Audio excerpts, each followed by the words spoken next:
अस्सलामुअलैकुम दोस्तों, welcome to secular मियाँ भाई चैनल। अमित शाह कह रहे हैं कि गलती से भी कांग्रेस आई तो पूरा कर्नाटका दंगे से ग्रस्त हो जाएगा। अब समझ में ये नहीं आ रहा है कि ये अमित शाह की वार्निंग है या जो है इनके चाहने वालों को समझाने की कोशिश कर रहे हैं। कर्नाटका में विधानसभा चुनाव करीब है। केंद्रीय गृह मंत्री अमित शाह 25 अप्रैल को प्रचार करने उत्तर कर्नाटका एरिया में पहुंचे। शाह ने कहा कि एक तरफ डबल इंजन की सरकार बीजेपी की है तो दूसरी तरफ रिजर्व गियर कांग्रेस है। शाह ने कहा कि अगर कांग्रेस आ गई तो सबसे बड़ा भ्रष्टाचार, तुष्टीकरण और परिवारवाद होगा और कर्नाटका राज्य फसाद से ग्रस्त हो जाएगा। फसाद शुरू करने वाले यही लोग हैं। दूसरी तरफ इंडिया के प्राइम मिनिस्टर मोदी केरला के तिरुवनंतपुरम के अंदर मौजूद है, जहां पर मोदी केरला के रहने वाले लोगों की तारीफ करते हुए नहीं थके। उन्होंने कहा कि केरला के लोग हार्ड वर्किंग है और इंसानियत के लिए काम करते हैं। आपको बता दूं, पूरे इंडिया में सबसे ज्यादा पढ़े लिखे लोग केरला के अंदर रहते हैं, मगर इसके बावजूद केरला के अंदर जो है एक भी बीजेपी का ना एमएलए है और ना एमपी है।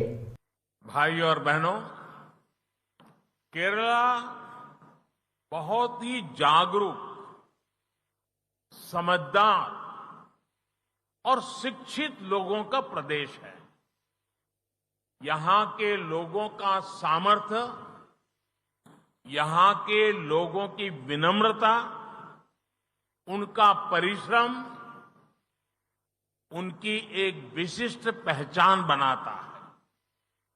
आप सभी देश विदेश की परिस्थितियों से भी भली भांति परिचित रहते हैं, इसलिए आज आप ये भी भली भांति जानते हैं कि दुनिया भर के देशों में क्या हालत है, उनकी अर्थव्यवस्था किस स्थिति से गुजर रही है।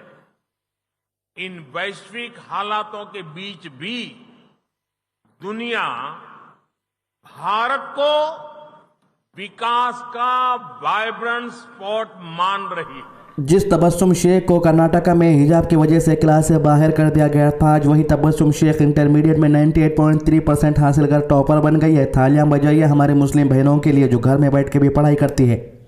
ये अलग है। एक आखिरी सवाल इस कंट्रोवर्सी पर करूंगी, फिर उसके बाद मैं आपके फ्यूचर पर जाऊंगी।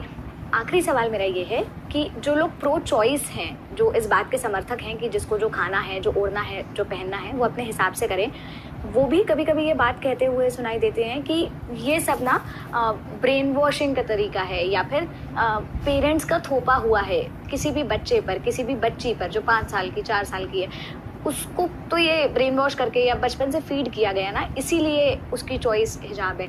अदरवाइज 18 साल की उम्र तक आप उसे ना पहनाओ, उसके बाद वो उसकी चॉइस होनी चाहिए, वो पहनना चाहे ना पहनना चाहे। It's not like as soon as we turn 18 we suddenly become all aware and intelligent. उससे कम उम्र से ही हमें पता होता है कि सोसाइटी में क्या चल रहा है, हमारे अतराफ क्या चल रहा है। और जब हमारे ऊपर जब parents like obviously it is their duty right to pass on the religion, तो जब वो हमें सिखाते हैं कि हिजाब पहनो, तो ऑब्वियसली हम क्वेश्चन करते हैं कि क्यों पहनना है। तो अगर जो वो कहते हैं, अगर हम वो अंडरस्टैंड करते हैं, उससे सहमत हैं, जब भी हम पहनते हैं, that was they inculcated in us and it is our choice to don it every day. So this is not oppression, this is not something which was imposed upon us, this is our choice. We went through like हमारा religion क्या सिखाता है वो सीख रहे हैं, and yes we want to implement it, we want to please Allah right. तो इसलिए हम पहन रहे हैं। It is not about brain washing at all. कितनी कॉन्फिडेंट और क्लियर है तबस्सुम आप अपने थॉट्स में, ये देख के मुझे इतना अच्छा भी लग रहा है और मैं इतनी इम्प्रेस्ड भी हूँ आपसे। मैंने एक इंटरव्यू में पढ़ा कि अब बात करते हैं अलीगढ़ मेयर इलेक्शन के बारे में। जी हाँ, जहाँ पर एआईएमआईएम और बीजेपी के बीच सीधी टक्कर देखी जा रही है। इस इलेक्शन में जैसे कि आप देख सकते हैं एआईएमआईएम का पलड़ा भारी दिख रहा है। हजारों की तादाद में लोग अपनी गाड़ियों पर एआईएमआईएम का झंडा लगाकर रैली करते हुए दिखाई दिए।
मुल्क के हालात के ऊपर कोई भी सुपरस्टार अपनी बात नहीं रखता। जिस तरीके से मुसलमानों पर इंडिया के अंदर जुल्म हो रहा है, कोई भी एक्टर आकर इस बारे में बात नहीं करा। दूसरी तरफ उल्टा बीजेपी की ही तारीफ करते हुए दिखाई देते हैं बड़े बड़े एक्टर। और ऐसे लोगों के लिए कुछ मुसलमान अपना वक्त बर्बाद करते हुए पैसे देकर 4-4 घंटे की फिल्म देखते हैं ये लोगों की। आमिर खान ने इंडिया के प्राइम मिनिस्टर मोदी की मन की बात की काफी तारीफ की है। उनका कहना है कि मन की बात से लोगों के दिल और दिमाग पर ज्यादा असर पड़ता है। मन की बात had a huge impact on the people of India और एक बड़ा गहरा असर पड़ा है लोगों पर। और ये एक बहुत ही हिस्टोरिक चीज हुई है जो प्रधानमंत्री ने की है, मन की बात। जी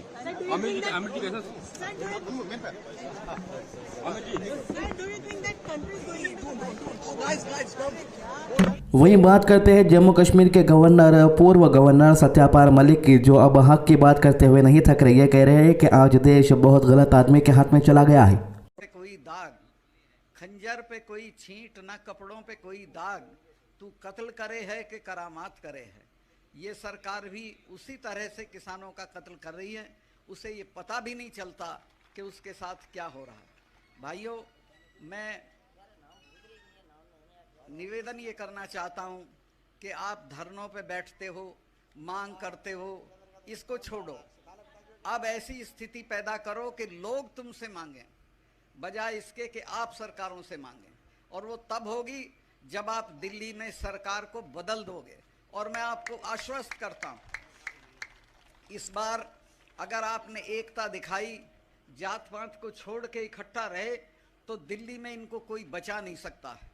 मैंने सारी पार्टियों के लोगों से बात की है, सब इस बात पे राजी हो गए हैं। एक उम्मीदवार के मुकाबले एक उम्मीदवार खड़ा करेंगे। अगर ऐसा हो गया तो ये दिल्ली में बचेंगे नहीं। और अगर ये बच गए तो एक बात समझ लो, फिर आप नहीं बचेंगे। ये आखिरी मौका है हम लोगों के लिए कि हम अपने पेशे को, अपनी ज़मीनों को, अपने बच्चों को बचाएं। मैं बहुत लंबा भाषण नहीं देना चाहता, सिर्फ इतना कहना चाहता हूं कि देश बहुत गलत आदमी के हाथ में है।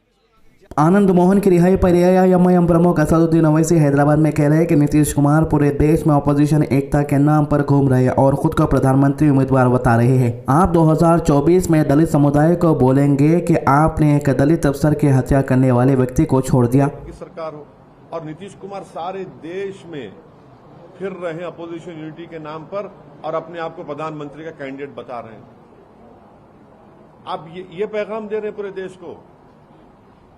आप दलित कम्युनिटी को बोलेंगे अब आप जाकर पूरे देश में 2024 में कि देखो हमने एक दलित ऑफिसर की हत्या करने वाले एक आदमी को छोड़ दिया। कौन सी अपोजिशन? हम यही तो कह रहे हैं कि आइडियोलॉजी पे फाइट करिए बीजेपी से। आप नहीं करना चाह रहे हैं। जो काम बिल्किस बानो से किया आपने आज वही कर दिया यहां पर कृष्णा के खातिलों को छोड़कर। आज की अच्छी बात, ए अल्लाह हम तेरी ही इबादत करते हैं और तुझी से मदद मांगते हैं। अल कुरान सूरा 1 आयत 4। वीडियो को ज़्यादा से ज़्यादा शेयर कीजिए, नमाज की पाबंदी कीजिए, कुरान की तिलावत कीजिए और दुआ में याद रखिए। अल्लाह हाफिज़।